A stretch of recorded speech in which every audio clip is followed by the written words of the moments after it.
I'm Christine Giordano with Markets Group, and I'm here with Lorenzo Newsome, who is effectively the Chief Investment Officer or the Pension Investment Officer of the Police and Fire System of the City of Detroit. That's a $2.8 billion fund. Now, if you're familiar with Detroit, you know that they filed for bankruptcy in 2014. The city had not made any pension payments until June of 2024. That's when the city made its first pension payment in about 10 years. Lorenzo here took the helm 2 months afterwards in August. Now we're going to hear how he's holding up the sky in Detroit, or as a team of one for this pension system. It's actually done pretty well. Lorenzo, welcome. Thank you, Christine. Thank you for having me. Pleasure. We're also here with Bruce, who's been at the city of Detroit for quite some time. He's in the communications department, and he might chip in and chime in on occasion for the information historically that will aid this amazing story. Welcome, Bruce. Thank you. Lorenzo, when you came to Detroit, what was your background? Historically, I've been a institutional money manager, primarily on the fixed income side, high yield and investment grade, and all types of structured product. Also did a stint in regards to risk management as well. So my background is primarily fixed income with risk management.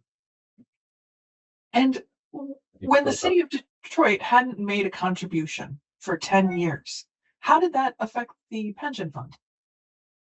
The pension fund has performed, very well, over time. The most recent 1 year period ending fiscal year June 2024, their pension plan earned 9.85% gross of fees. And, the 3 and 5 and 10 year numbers are very, very strong as well. And those numbers rank us in the top 5% of all public plans, gross of fees. And so that's over, nearly, 500, plans. And so the fund has performed very well historically and continues to do well. What is the secret to it having done so well? And, kind of flying with a very small office, sometimes only an interim chief investment officer. How did it function in that capacity?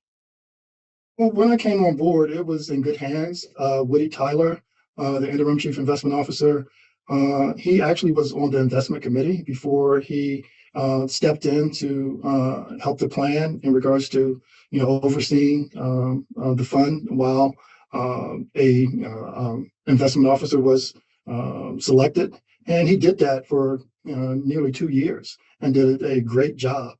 We have a very strong investment committee, a very intelligent and knowledgeable board, very strong executive director. So it's a very, very good team that we have here. So when I came aboard, things were moving along very well, and we have very good consultants. Our full retainer consultant, Wilshire, is very active in what we do, and Hamilton Lane, which is our alternative consultant for private equity, and then we have ORG for real estate. So it's a small staff, but we have a lot of people working together, and we all kind of have that same goal, and it works well.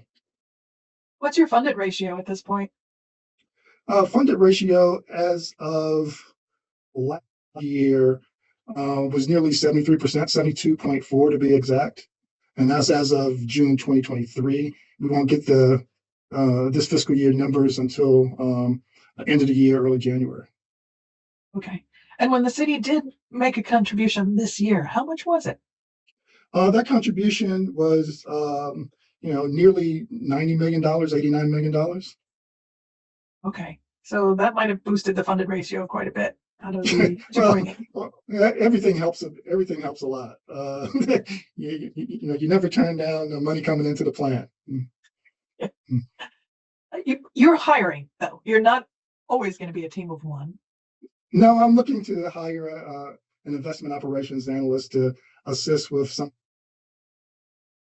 admin, operational things that go on, and also to kind of work with me side by side to help with some of the asset allocation, talking with managers, presenting things for our board, getting those documents prepared. So this person could really grow into a very strong individual that could be my right hand person.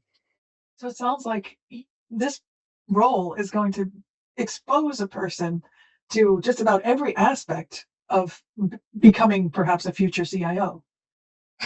Yeah, it'll take some time, but this person will get their hands involved and be able to see and sit at the table where in other institutions they wouldn't have that opportunity to see how the entire plan works from A to Z. Makes sense. What qualifications are you looking for? We're still excuse me, we're still working on the job description, but someone with undergraduate degree, 4 to 5 years of experience of just work experience, primarily in a financial type institution, someone that kind of knows broadly, various asset classes. But it will be a lot of teaching going on. And so just someone that has interest and enthusiasm for the profession. Makes sense. For me. Okay. Yeah. And now that you've taken the helm, what are some of your goals or the changes you might be making to this plan? Well, as I mentioned before, the plan has been performing very well. My early things to do are just kind of getting an understanding of the portfolio, getting to meet the managers, understanding the key metrics from a risk reward standpoint that we have from asset allocation, getting to work with our stakeholders and really understand their wants and needs as well. And as stakeholders, I mean, our investment committee, our board, our executive director, and just kind of get their feel on what we are trying to achieve. And everything we do is long term for our beneficiaries and the people that are enrolled in the plan. What's your approach to the different asset classes within the plan? The commodities, the perhaps infrastructure? The approach, I mean, we have a kind of four-prong or four-pillar type of approach where we have growth assets and we have defensive growth assets and we have just straight defensive assets, and then we have inflation and sensitive assets.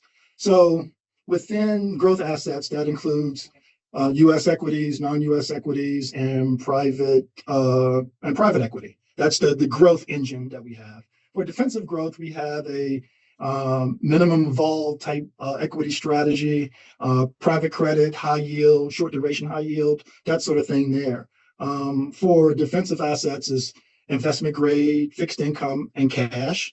And then for our inflation sensitive assets, we have midstream energy and commodities and private real estate for an inflation hedge. And so those are the big broad categories that we have. And underlying those strategies and asset allocations, we have very good managers, investment managers managing those particular subcategories. And so it's weighted where giving the dual type of conflicting of liquidity versus growing the plan over time, you kind of have to take both of those into consideration at the same time. So we have a good mix where our portfolio is liquid enough to make sure we are able to make our monthly payments to our beneficiaries, but also thinking longer term, 5, 10, 15 years down the road, to grow the pension plan and have strong returns for the future. Okay. How much of your portfolio is liquid? We will probably have, if you count the defensive part, which is core fixed income and cash, that's about 18%. Now, the U.S. equities are, liquid as well, but they have more volatility than core fixed income has. So a good portion, probably 50% of our portfolio is technically liquid. But what my definition of liquidity is probably the defensive assets, and that's about 18, 19%. Hmm. And do you have a view on ETFs or passive versus active investing? We do have index products in our portfolio, primarily in the large cap equity area, where we feel that excess returns that are not alpha generating can be done with those index products as opposed to and at a lower fee base. And so we use index products for that. Most of the other asset classes are actively managed, but for ETFs, that's an area that we are looking into. Primarily, as I mentioned before, we do have a concern with liquidity, as a lot of other public pension plans have. And with that, with interest rates, scheduled to decline, over, let's say, the next year or so, we were able to sit in cash at 4.5%, 5%. Well, a year from now, we won't be able to sit in cash 4.5%, 5%. That may be 2.5%. Now, what do you want to do then? You don't want to have that type of cash drag. And so what I've been working on is using ETFs to replicate our overall portfolio, given the same risk reward characteristics, being very close to the efficient frontier. So now we can have cash that has daily liquidity, but earning the same type of return as the overall portfolio. And that's something that that I'm working with, has been introduced to the investment committee, and has been, well received. We're still kind of working through the details, but the strategy has been accepted and embraced. Now, was that a hard thing to convince the board? Because I think your highest returns in the past have been what, private equity and real estate? Uh, Private equity definitely has historically has been just as an asset class, but it hasn't been that difficult. Didn't need to convince. It was just something that kind of needed to be done, and this was a way where it made a lot of sense. And for me, not being a traditional person in an chief investment officer, pension investment officer position, I'm looking at things, I think, from different viewpoints, a different lens. And so most allocators have not really managed money historically. Most have either come from the consultant side or come up through a pension plan and kind of grown there. So for me, kind of coming in with skill sets, but just coming in with a fresh approach, that seemed like a logical kind of first step to kind of use those ETFs to kind of solve some of the problems we have with possible liquidity, because you want to still be in those alternative asset classes, but they have kind of lockups. You have your J curve. You won't see returns and distributions to 5 and 6 months. It's going to be 5 and 6 years later. And we still have to be aware of, if there's a market downturn, the equity market will go down, and the only thing that you can sell are the public assets. And so that's a situation where using ETFs to give you a similar look and feel for a portion of your portfolio that you may, over time, may need to liquidate to some degree, and still give you the similar type returns. I think is an approach that really needs to be looked at more, and that's something that we're going with. And as a former bond expert, having come from bonds, I'm guessing risk control is in your DNA.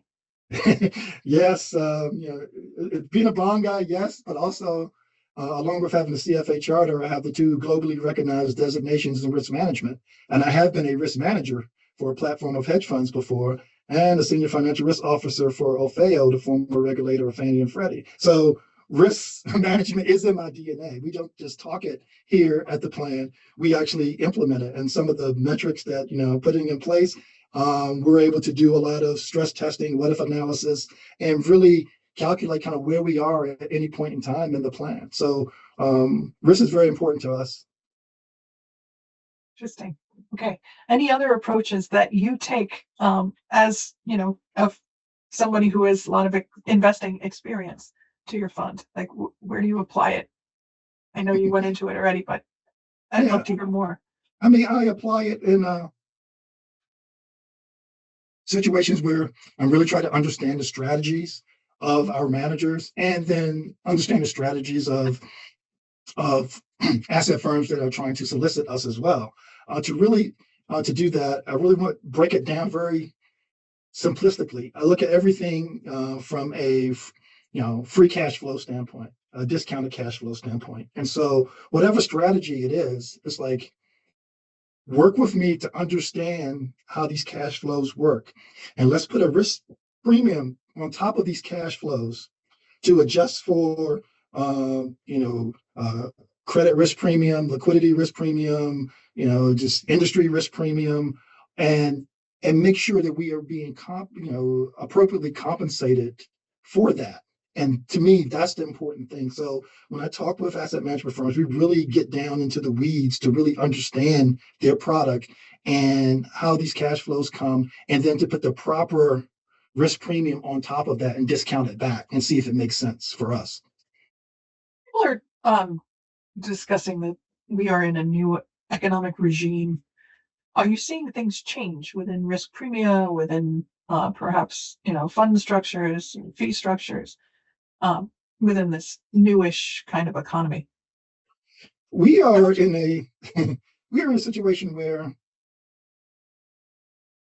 spreads are tight in regards to fixed income, extremely tight in the investment grade and high yield space. Are you getting paid enough to take that risk in the asset class, as opposed to being in something else like treasuries? It's a situation you could take all of the asset classes that I mentioned early on, and everyone has a positive story to tell. So it's almost like a poker game where everyone is in and they're putting all the chips in, but somebody really doesn't have a good hand, and we don't know what that is. And so us being the other player in this hypothetical situation, we want to make sure which asset class is bluffing, or which asset class really has a good hand. And that's the key to being an allocator and running a public pension plan, is doing that. And this economic environment that we're in, there are geopolitical risks that are going on. There are asset classes that have been running extremely hot. A lot of momentum is going into it, where should we get out of growth and technology and move more into value? There's a lot of things kind of going on, but it's like, we know this can't continue on at this level. And one of these asset classes are bluffing. And so, it's like a poker hand. Are we going to call that asset class a bluff, or are we going to continue and ride it along? So that's kind of where we are in regards to kind of figuring out what's going on. But the way we have our portfolio diversified in those 4 pillars that I mentioned earlier, I think we're able to handle any challenges that kind of come along. Of course, it begs the question, right? Knowing that perhaps people at the table are bluffing, as you put it. I love that analogy. How do you do your due diligence with a tiny team? Well, we have a strategic plan here. And so we are here for the long term. Like I said, when we make changes to the portfolio, it's for 5, 10, 15 years out. So unless things are really trend and directional, we're not in the weeds every single day. We take time to work very well together with our investment committee, our board, and our executive directors, and we all have a shared understanding. And part of that understanding is, communication, transparency.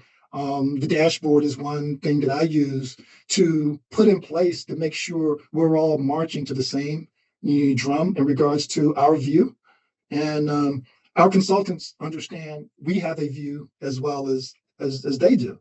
For me, being a bond guy historically, I've always looked at starting from a global macro type of viewpoint. So it's more of a top-down, bottom-up approach. So top-down, big macro view, and then bottom-up, looking at individual securities. So I'm still doing a macro view, the top-down, but the bottom-up is not individual securities. it's individual asset classes and asset managers that we're looking at from the bottom up. So I still keep the same process and same philosophy, just applying it a little differently. I understand. And I'm guessing you kind of stick with the tried and true managers who you can maybe rely on over the years of proving their case, have a long history of performance. And yeah, I mean, we have a good stable of managers now, but we're always looking for that next group, that not necessarily next generation, but there are a lot of good money managers that have spun out of other firms, have experience, and their only disadvantages maybe lack of track record, or small staff, or those type of things. But if it's a good strategy and they can be nimble with it, and if it fits in what we are doing here from a longer term strategic plan, we'll definitely take the time to understand them, get to know them, and if and when an opportunity comes up, they can be placed in a portfolio. Like I said, I've been on the other side of the table, so I know how that feels, and it is important that I get them, I get where they are. I've been in smaller firms, and I've been in larger $1 trillion firms as well. So I've seen the gamut, and there is good talent across the board, regardless of the size of the asset manager. It's nice that you have such a firm background and foundation in all of this, that perhaps you're one of the few people who could come into this position and be that person, that team of one right now. I know you're hiring, but it's extraordinary. I mean, it's really not a team of one. And like I said, we really have a strong investment committee and a strong board. And most of our investment committee are or have been investment professionals themselves. So we have it's a strong team. It is a strong team. Yeah. Okay. So you have, yeah. Okay. Did you say you have an investment committee and an investment board too? Two things? Yes. Yeah, if I may just jump on that, Christine. Yeah. There's the Police and Fire Retirement System Board of Trustees is a 16-member board made up half of city officials, half police and fire officials. And coming out of bankruptcy, the court ordered the establishment of an oversight investment committee, which was created and appointed by the then sitting governor, and that investment committee is still in place to this day. And the investment committee hired Lorenzo, but they work hand in hand with the board of trustees, and work, as Lorenzo mentioned, they work very well as a team. So it's really come a long way from bankruptcy, when there was litigation, the largest bankruptcy in U.S. history, municipal bankruptcy, to all parties working collaboratively to the benefit of the beneficiaries of the system. Thank you, Bruce. Appreciate the background. And Lorenzo, you mentioned the dashboard. You created a special dashboard to communicate strongly with your board and your trustees. What was key to that? Well, a lot of times when you have investment meetings, whether you're an asset manager or a pension plan, you have a meeting and then you come back, later, following 2 weeks, following month, and you really can't remember in detail what the view was 2 months ago. So what I did, I created an investment dashboard to let us know over the past 4 months, the investment risk-adjusted drivers that are important to our plan. And so I color code them red, yellow, and green. And so it's a visual, as well as there's text inside the boxes.